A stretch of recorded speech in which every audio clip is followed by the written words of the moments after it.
แล้วน้องๆไปทางใดเบิดเลยเนี่ยเข้าไปทางไหนไปเช่าบุเห็นว่าจักว่าไปทางใดเลย จักเลยไปทางใดน้องน้อยแห้งได้สินะผมดูเงินหลังนั้นผม โอ้ไปน้ำน้องไม้เบิด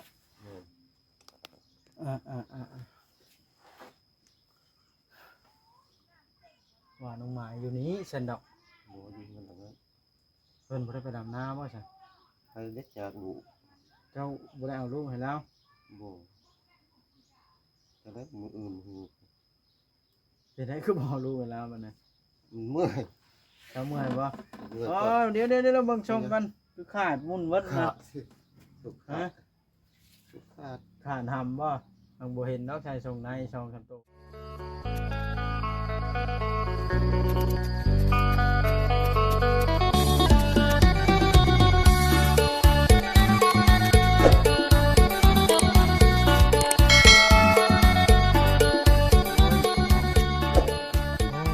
ภาพขึ้นกะอยู่เพื่อนพ่อน้องไม้พี่น้องเลยมาหาพ่อน้องไม้เพิ่นบ่เฮ็ดประตูหัวให้ทางรถเข้าซ้ำพี่น้องเอ้ยฮู้ตูเขาไปเยี่ยมไปคอยไปลิ้นน้ำเพิ่นก่อนหามซุกดิบน้ำเพิ่นโอ้เดินเพื่อนเพิ่นกับแปลนสะอาดดีพี่น้องเลยถือว่าบ่ค้านเพิ่นนี่เป็นคนค้านนี่เพื่อนบ่สะอาดดอกพี่น้องเดี๋ยวมีสวนพักสวนมีพักตู้ปลูกหยอดกอกไว้กินนี่นะโอ้หลากหลาย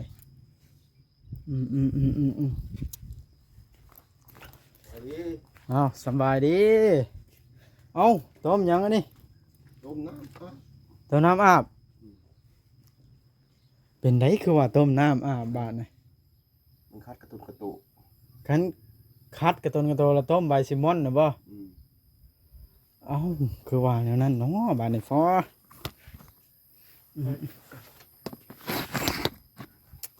โอ้ย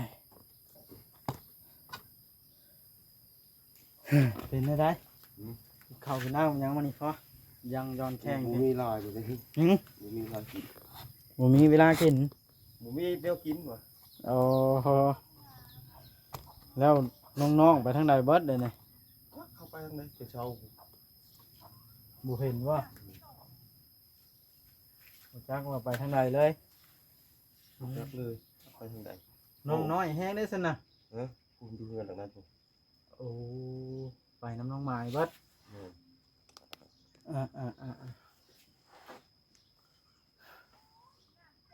ว่าน้องไม้อยู่นี้เซนดอกโอ้ดูเงินหลังนั้นเพิ่นบ่ได้ไปดำน้ำบ่ใช่ไปเล็กจากดูเจ้าบ่ได้เอาลูกให้แล้วบ่แต่แล้วมืออื่นคือเป็นได้คือบ่เอาลูกให้แล้วบัดนี้เมื่อยเจ้าเมื่อยบ่อ๋อเดี๋ยวเราเบิ่งชมกันคือขาดมุ่นเบิดนะสุขขาดสุขขาดขาดหำบ่บางบ่เห็นดอกชายทรงในช่องกันโตคุณเนาะสั่งเป็นให้พอน้องไม้เขาไม่ได้พูดเพื่อนดอกเด็กน้อยนะคือผมเช้ามาวัยรุ่นช่องทางนั้นได้ไปเลยบอกจะไปดำหน้ารับจ้างกับบุทันเขาบุทันเล็กตื่นสวยเป็นได้คือตื่นสายนะจากเขาแล้วมันไปนอนคุณที่ไปนอนให้น้องไม้เงินลุงแก้วโอเคนอนให้ลุงแก้วลุงแก้วดิไปนอนน้ำน้องเผือทองป่ะแสดงว่านอนอยู่เพื่อนน้องเขานอนอยู่เพื่อนน้องจ้อยเนาะ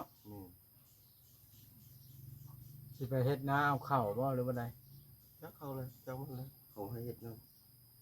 เขาสิให้จักโซ่เลยแล้วแต่เขาเนาะใครกว่าอยู่มันก็บ่เฮ็ดอีกอย่างใครกว่าอยู่ละล่าได้ไปเฮ็ดเถื่อได้เข้าซองน้ำซอบก็เอาพอได้มาสีกินไปไทยเปลี่ยนใครกว่านั่นได้ใครกว่าอยู่ล่าได้เนาะเฮ็ดนาตัวเองแน่เอ้าลุงแก้วเฮ็ดนาเจ้าพร้อม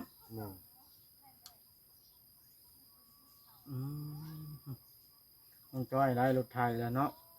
แต่เจ้านี่คันมีรถไถนี่เฮ็ดบ่ถ้าเจ้าก็ได้แล้วจะได้แต่เจ้าบ่มีรถไถใช่ป่ะมีเนี่ยไถร เลยบ่เฮ็ดเนาะ มันมีรถเขาก็พาลูกเฮ็ด มีนาอยู่ครับบ่ได้เฮ็ดเนาะเลยได้ซื้อข้าวกิน กินข้าวกิน อืมไปได้ยิน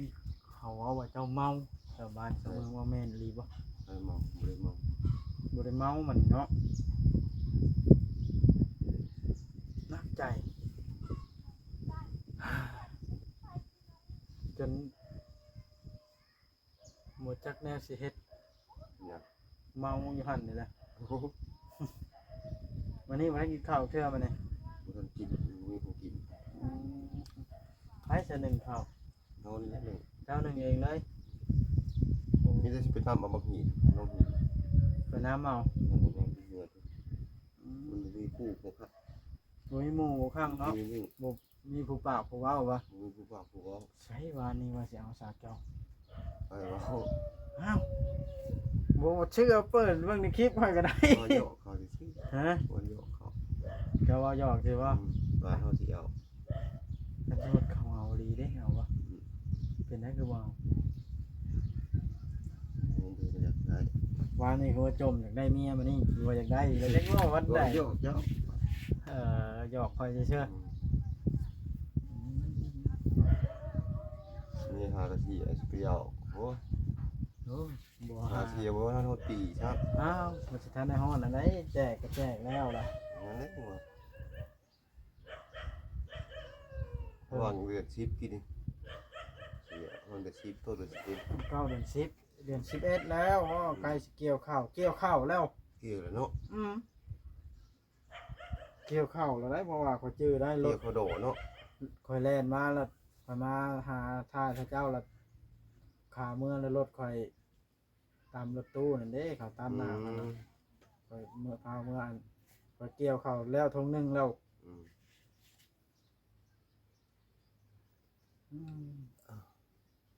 สร้างเป็นเนาะดีน้อยบ่อยู่นั้นจะคนเขาอยากพ่อเขาแล้วมันไปพุ่นเนาะ ไปพุ่นแล้วมาลงก็อยู่เฮือนมันพุ่นแหละ ข้าวได้จังหนึ่งกินอยู่ใช่ เขาก็นึ่งกินแต่เขาเขาก็ เรานึ่งกินแต่เขา เออ เจ้าก็นึ่งกินแต่เจ้า เขาก็นึ่งแต่เขา น้องเว้านี่น้องน้ำน้องเทไปกินอยู่พุ่นเบิด จักเขาชอบไปกินอยู่สิได้คันน้องที่เราไปกินน้ำเขาสร้างแก้วเพิ่นผมไปเฮ็ดหน้าเขาน้องน้ำนี่จักไปทางใด ก็ว่าสิมาถามน้องไม้ว่ามีผู้อยากให้ไปทำงานน้ำเดี๋ยวนี้เป็นสิเฮ็ดพาสปอร์ตให้แล้วเราสิไปบ่จะว่า ไปมันก็ยากลูกแล้ว เอาลูกไปพร้อมได้ โอ้ตัวไปอยู่แบบไหนนี่ มันก็มี มันสิเอาเวลาได้เฮ็ดงาน อยู่ มั จัง นมีผัวมีหยังใครแล้วเอาเปลี่ยนกันขณะเฮาเอาเดี๋ยวเฮาก็ยัง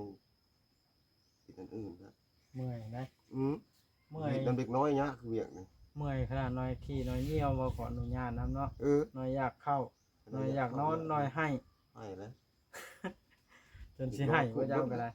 กุบหมดช่วงงมคืน1 2 3เพื่อสู้ อยู่ได้อยู่บ่ได้นอน มันสิรับพัดตื่นเลยช่วงนุ่มนึงเลยเดี๋ยวเอาจะไปนำไปแล้วมันไปบ่แล้ว เจ้าบ่ได้ไปดำนาบ่เจ้าก็ได้ บ่ทันได้ไป รับจ้างหั่นได้เคยบ่เจ้า เคยไปอยู่แต่หึงว่าสิเฮ็ดตีผ้านี่นะเด็กมา เอาเล็กมาล่ะ มันบ่มีผู้ผ้าให้เด็กน้อยก็บ่อยู่บ่มีผู้แหกเล็กให้ เป็นไงบ่อยู่จะเข้าไปใส่ จักไปดับหน้าบ่จักไปใส่ห้องน้ำมาซะนี่เลยบ่เห็นเลยว่าหรือว่าอยู่พุ่นบ่ อืม เพราะว่าน้องหมายบ่เห็นจักไปทางไหนวะ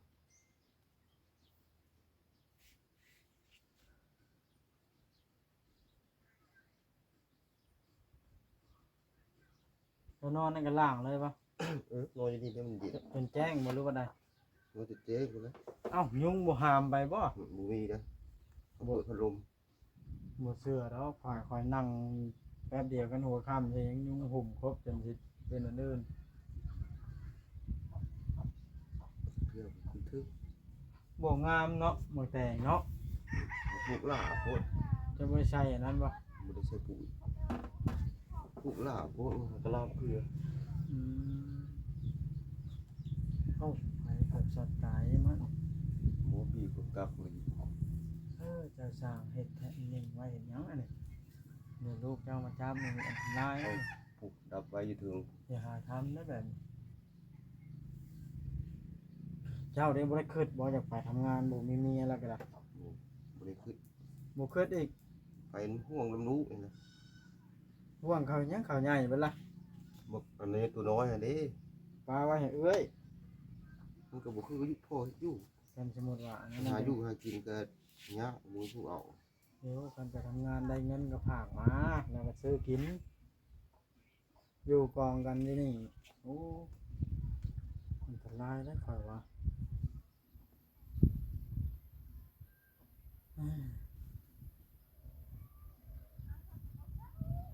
ท่านสมมุติไปรับจ้างนำหน้าไปบางคน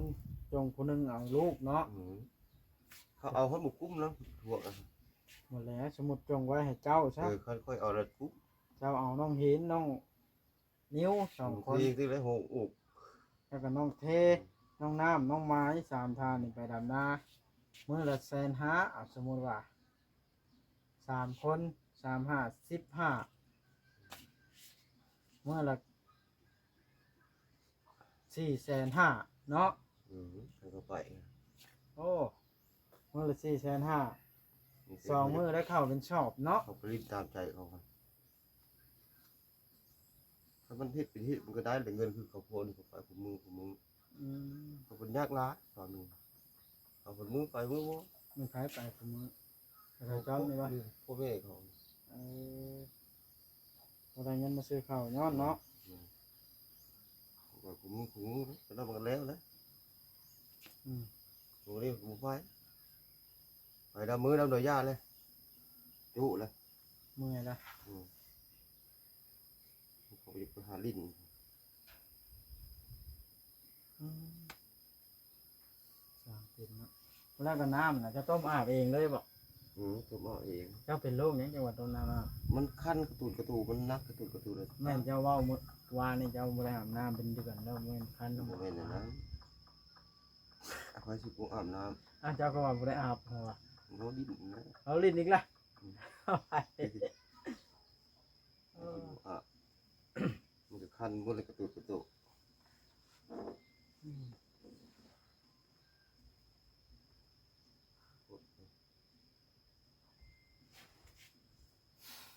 อย่างนี้รถไทยเนาะเฮ็ดนาสู่ลูกสู่เต้ากินข้าวนี่ชาวบ้านว่าเจ้ามีเงินฮอด10,000นี่มันจะซื้อเหล้ารถบ่ บุแล้วไปซื้อเลยมันค่อยก็บ่ได้กินอย่างไรเนาะ มันเฮ็ดแบบนั้นเนาะ มันก็สิได้กินฉันซื้อพริกแกงนัวได้สิเอาได้กิน อืมก็ใช้ เงิน ได้ เงิน30,000นั่นนะปกติพาดวงเดียวก็ได้เลย 30,000ได้ โอ้ดวงละ10,000นึงบ่เดือนนี่ บุแล้วจะ50บุแล้ว มันบ่คุ้มมันบ่คุ้มดวง50ก็ได้ พาเก่าได้ที่พาเก่าได้ อ่า คันพาไม้แล้วเห็นปลายบุแล้วไม่ ดวงใหญ่ๆเลยนะเนาะอืม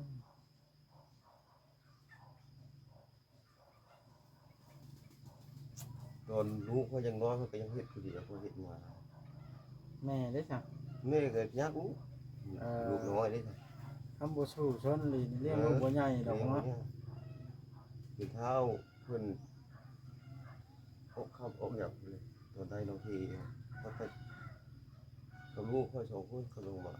ตัวนั้นไถกล้วยนะ ตอนน่ะควายไทย กล้วยไถ เลี้ยงเขายังไงเนาะ กล้วยไถแต่ไปต่อมาแล้วก็เปลี่ยนรถเก่าพอแล้วตื้มเงินให้เขา3,000 ควายเป็นรถเก่า มีรถเก่าแล้วเงินตื้ม อ่าร ถอะไรก็ซื้อได้หลายปีเติบได้เขาปี10 ปี อืม เอาไปได้มันมีแต่จ่ายแต่ที่มันถึงมาแล้วมันหลบหมด ก็ละขาย ขายเห็ดบัก เฮ็ดวัดไปไทย ให้ น้องมายก็ไปบ่ หมออยู่ตรงอยู่เป็นผัวกันส่วน เออ เป็นผัวกันกะหันไปหมดกะ อืม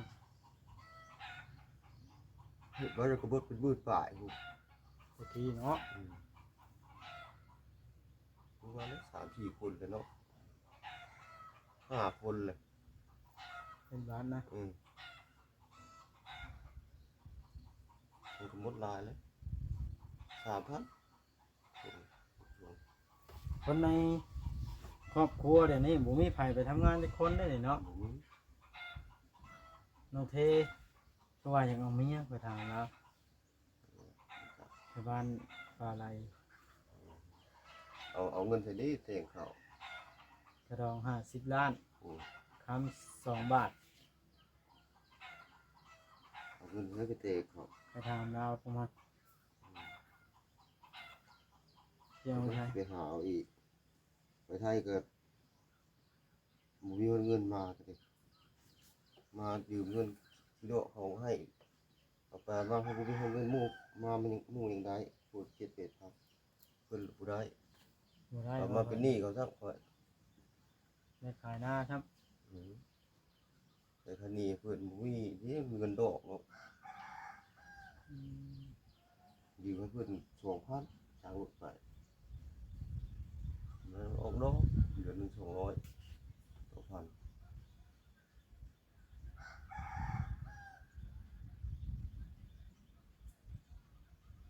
มันเฮ็ดมันบ่เคยเฮ็ดมันซึ้งมีแต่ซึ้งเฮ็ดเวียก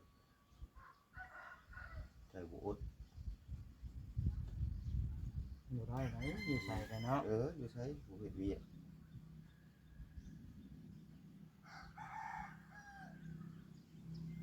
ผมบ่อดทนอยู่ใส่แล้วได้เนาะ นี่ไปเฮ็ดงานแล้วค่อยเฮ็ดนะไปเก็บหมากไม้นั่งอยู่กะงามไม้พุ่น บ่เฮ็ดครับ นั่งพะเมื่อยนั่งอยู่งามคุด อืม หมูได้4-5 ถุงได้ดอกถุงเดียวหมูได้ซะ อืม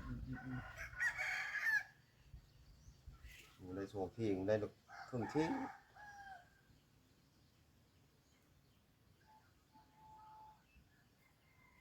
คนเวียกบ่เอาเนาะมาอยู่พี่ก็บ่อยากเฮ็ดเวียกเนาะผู้หนึง อย่าง น่ะ นี้นอนก็นอนตื่นสวย ก็เลยให้บ่ มันบอกว่าบ่พังมันนอนตื่นสวยมันอย่างลุกมามันมาห้องไปเลยอันพวกแม่ห้องนี่โอ้ยบ่ตีแต่เป็นเพลกับบุรุษนั่นเลยมันเครียดดู อยากเฮ็ดลูกจะจนให้บ่ บางเทื่อมันบ่ติดใจ อืมบุกกุมตัวเองได้เนาะต่อไป กันช่วยกันใครนี่เฮ็ดทานเด็กนี่คันบ่ไปก็ตีพาน้องพ่อกับพ่อได้อยู่เงินตีพาตีมีดตีกระจกเจ็บ นี่บ่ตีครับ มึงบ่ตี บ่อยากเฮ็ดหยังบ่ได้นี่ มึงเฮ็ดเวียกถ้าตัวเฮ็ดได้เขานะมันสิเฮ็ดกระทั่งสุดกุ๊กสุดตายก็ค่ะ เป็นเกี่ยวแล้วพุ่นเนาะ ทีแรกที่นี่ก็ไปเฮ็ดน้ำเขาพวกนี้ หม ไป ด แล้วก็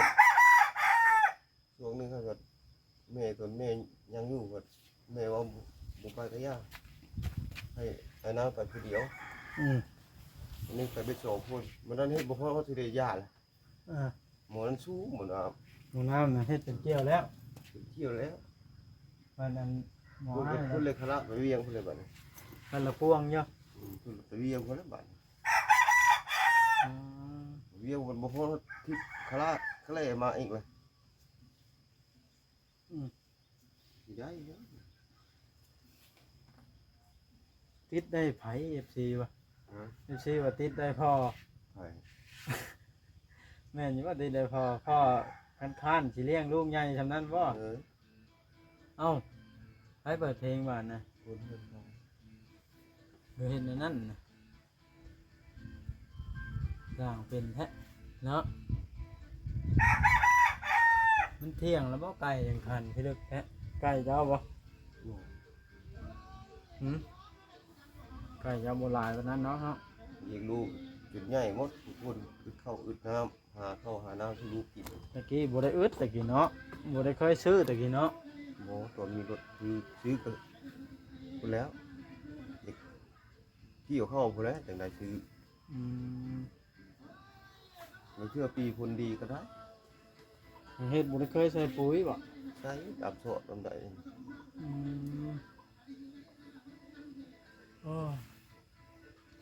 สร้างเป็นขนาดนี้เนาะเอ้าเอาเปิดเพลงใส่แล้วพอสิจบคลิปก่อนอย่ามันติดลิขสิทธิ์ อืม ค่อยเจ้าบ่ได้ไปเล่นน้ำลุงจานทองบ่ บ่ ทันหมอไหนไปเยี่ยมเพิ่นแหน่เพิ่นยังให้อยู่นะ ให้อีกอยู่ ให้อีกแล้วเห็นในคลิปเบาเลยเกินนี่ ให้อย่างอีกวันนึง ให้บาดแผลก้นด่างเพิ่นบ่ดี เจ้าหัวขวัญว่าคันให้กันนะพี่น้องจบคลิปซ้ำนี้สักก่อนเนาะคลิปหน้าจะพบพ่อกันใหม่เด้อพี่น้อง